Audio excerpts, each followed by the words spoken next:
The test is in 4 parts. Part 1, Part 2, Part 3, and Part 4. Now look at Part 1. You will hear a new student, Stefan, talking to an assistant, Anna, at the student union about his membership. You now have 30 seconds to read questions 1 to 6.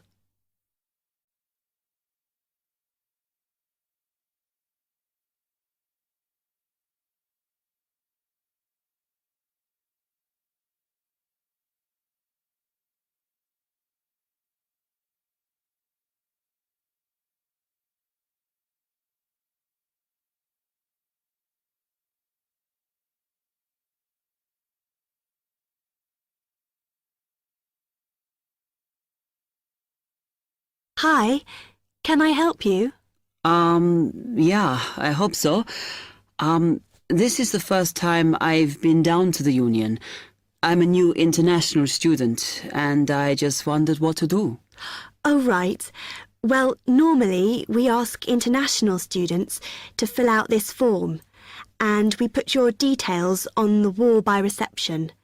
Then other students can contact you. It's a way for everybody to get to know each other.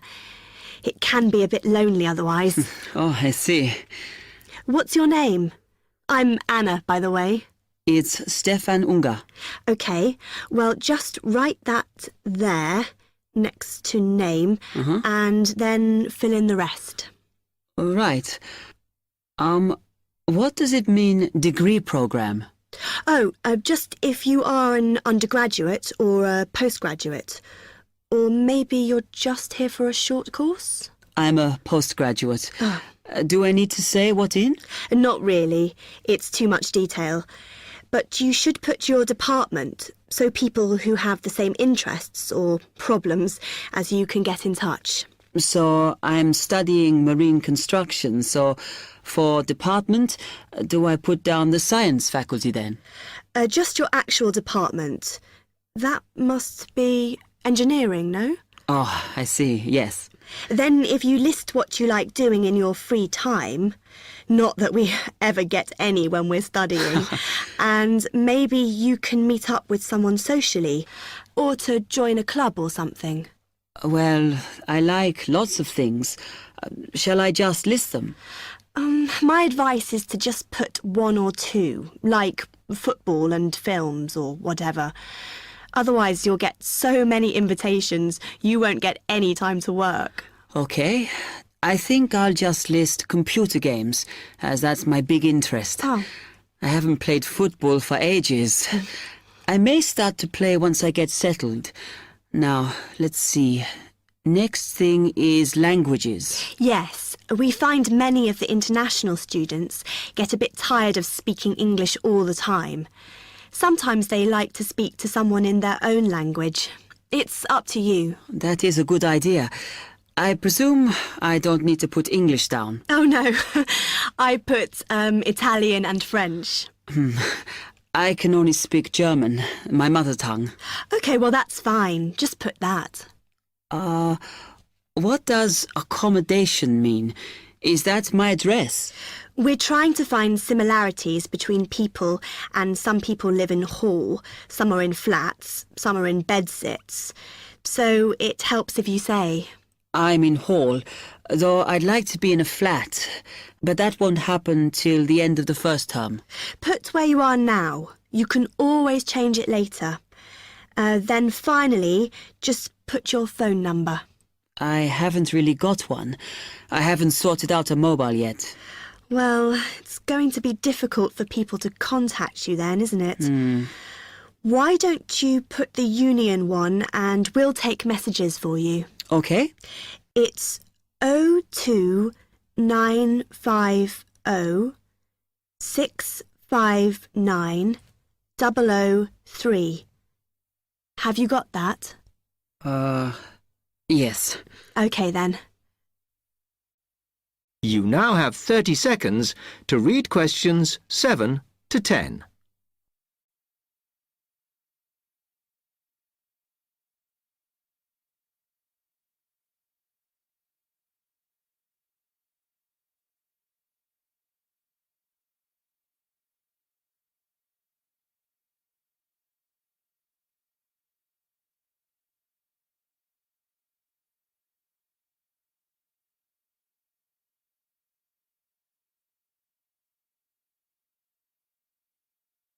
Oh, I had a couple more questions about the services you've got here.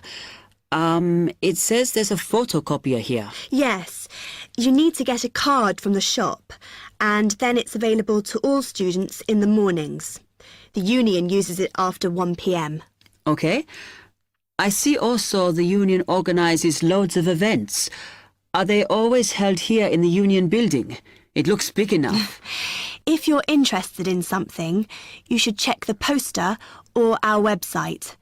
In fact, we normally use the Round Theatre, opposite the conference centre for most events, because the sound system is better. Right. I'll do that. Also, I wanted to hire a van. Can I do that through you? No. You need to present a case, really. They're not just available for hire to anyone. The president said we have to limit who is allowed to hire them. The person you need to see is the transport secretary. She's on the 2nd floor. Okay, thanks. The other thing is, are all the discounts we get with our union card listed on the back of the card? I thought there might be more. No, that's it, I'm afraid. Mainly books, clothes and music. Though we are currently negotiating to get one on newspapers, so that should be valid from next term. Okay, thanks a lot for your help.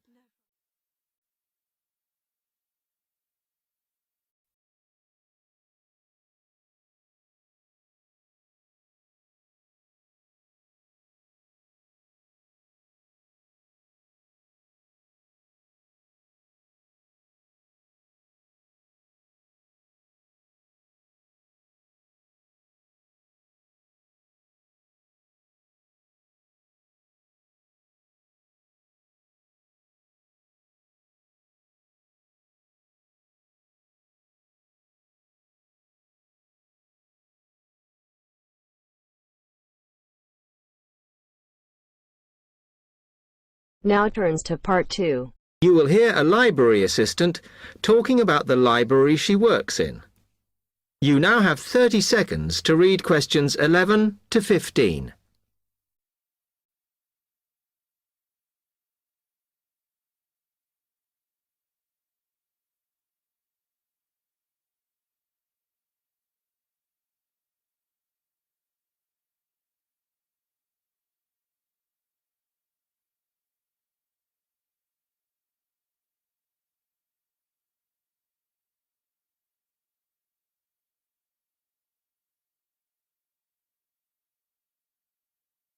Hi, can I help you?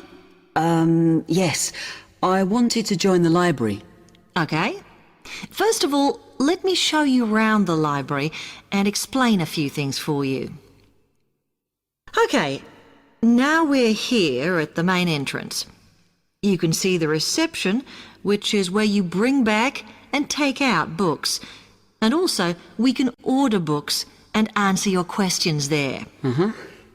Next to the reception, where you can see those old desks, is where we keep the magazines, because you can sit down and read there. They're divided into sections for sciences, geography, arts, etc. Then, at the back of the library, you can see the section for old books. Next to that is where the books proper start. That used to be the science section, but now on those shelves you'll find the art section. We had a big reorganisation in the summer, which I think has made it clearer.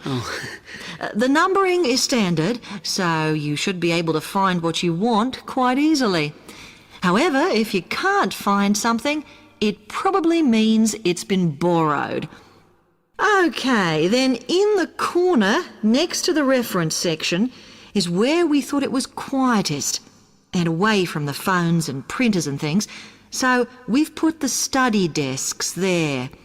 They all have computer access if you need it for your laptop. We do ask that you don't just read magazines there, though. Okay, then there's the reference section, where you can look up the files. Then, as we come back to the main entrance, is the next section, where we used to have the languages. It got very busy and noisy, so when we moved everything round, we decided to put the law books here. Also, because it's a smaller section, it fits quite well here. OK then, we're back at the main entrance. Over there, by reception, there's a door that goes to the extension. And we have further sections, such as languages and study desks through there. So you could have a look round when we've finished.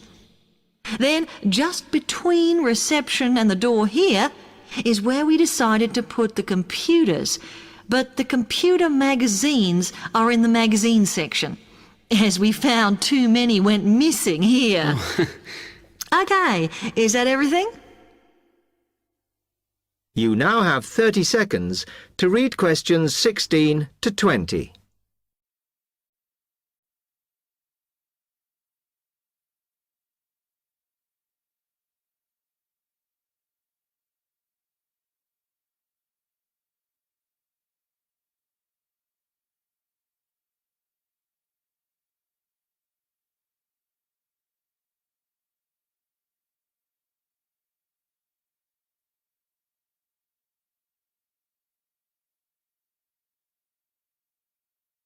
That's great, thanks. Can you just tell me a bit about borrowing and the rules and whatever? Of course. Over the last 2 months, we've been introducing a new system for this, and you can now take books out for 6 weeks. That's generally enough for most people. We usually get books back within 30 days. Of course, you may decide to renew the period.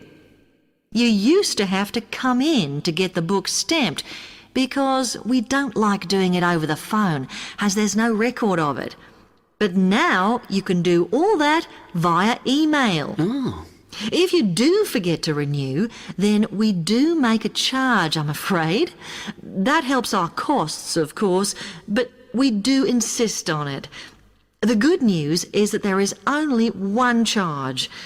I know some libraries charge £1 for 1 week and then it goes up with each week it's late. We ask for £1.50 as we think that's high enough to stop people being overdue. The other thing you may want to know is what you do about books that are not on the shelves. We do have a system for reserving them. All you have to do is fill in a yellow form behind those blue ones on the desk and give it to someone at reception. We'll let you know when it comes in. Also, sometimes you will need a journal article that we don't have but can get from other libraries. So we offer an ordering service if you need it. Now, if you'd like to fill in this form here.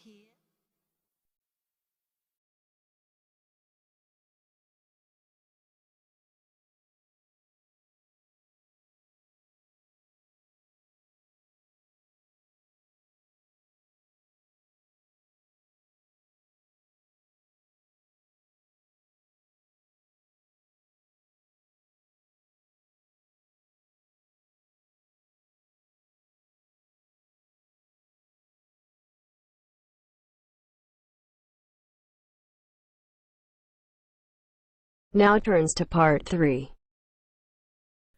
You will hear 2 students, Ramil and Kirsten, discussing presenting a paper at an architecture conference. You now have 30 seconds to read questions 21 to 28.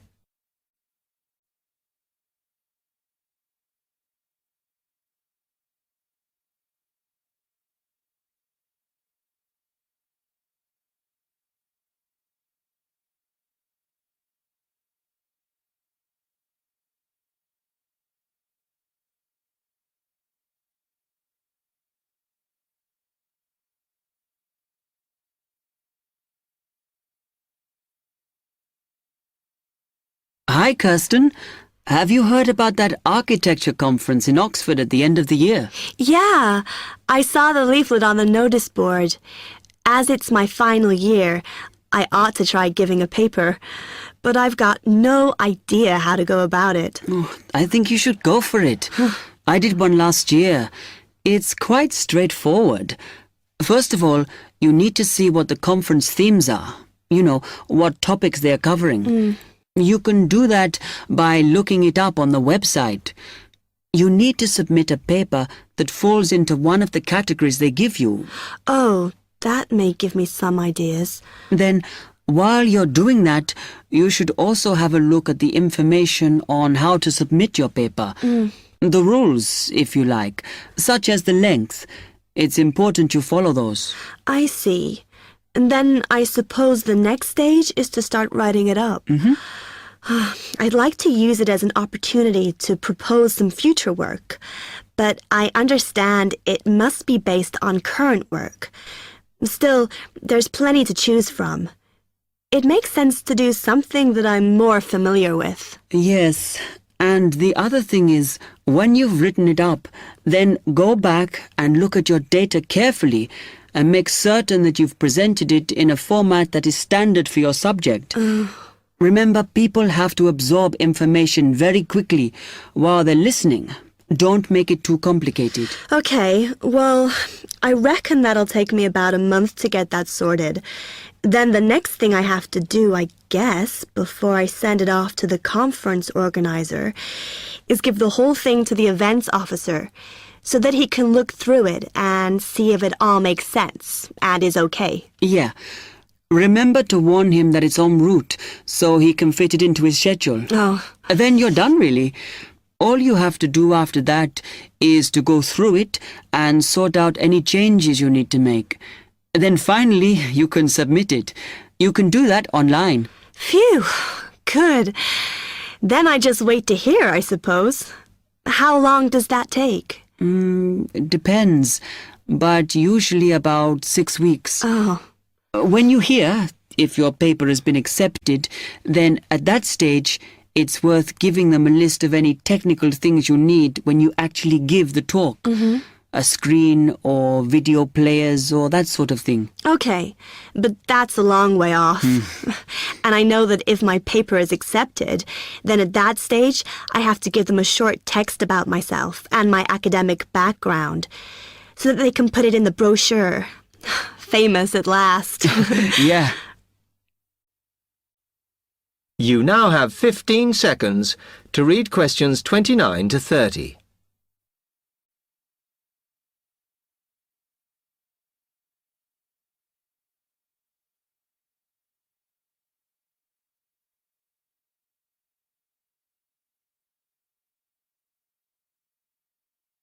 Right, well, I've got to get a couple of things sorted if I'm going to get this paper completed. Have you got enough data? Possibly. I'd like to reinforce some of it, though, so I thought I'd send out some more questionnaires. I was looking at that thesis that Angela wrote last year, and she said you need a sample of over 100 to be sure of your results. I think some of this year's postgraduates are doing some of the same stuff as you on buildings. Why don't you talk to them? I'll end up getting confused.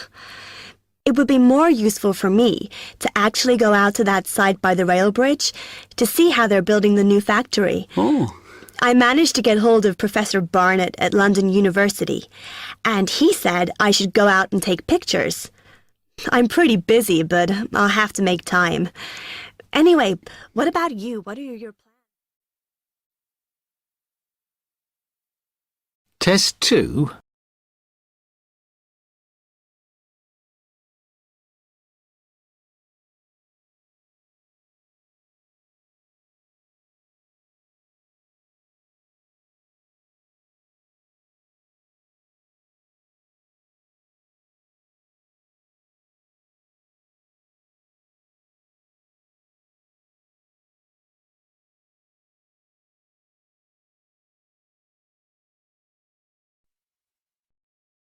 Now turns to part 4. You will hear part of a lecture on the current and future use of mobile phones.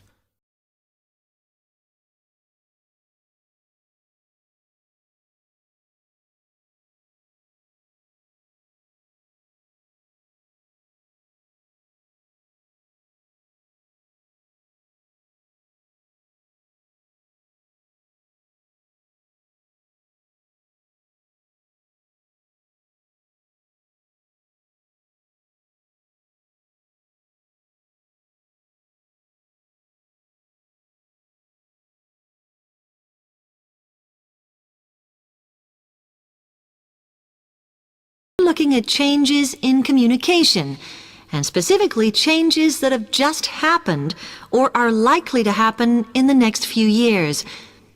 Key to this is the mobile phone, which is increasingly being seen as an all-purpose system rather than just a phone.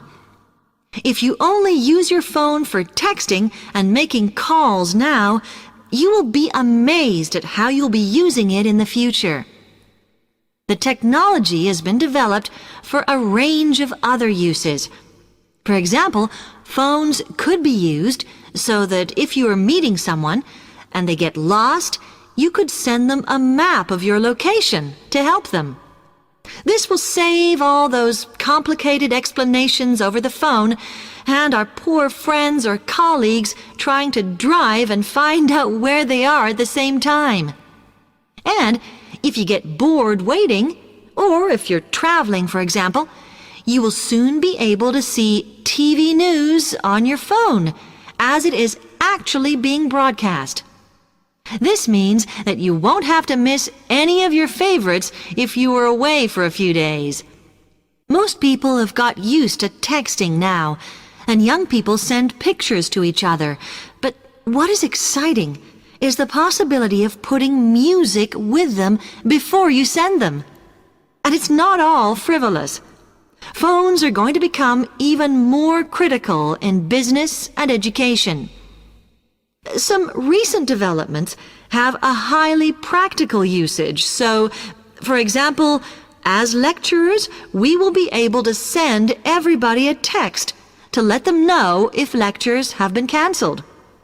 And the new phones could have a further use in education, as well as business, as they will enable us to go to any destination, such as when we are doing a field trip, for instance, and from there to send data directly to a computer so that we can access it when we get home. This means we will no longer be limited by what the phone can store. You now have 30 seconds to read questions 36 to 40.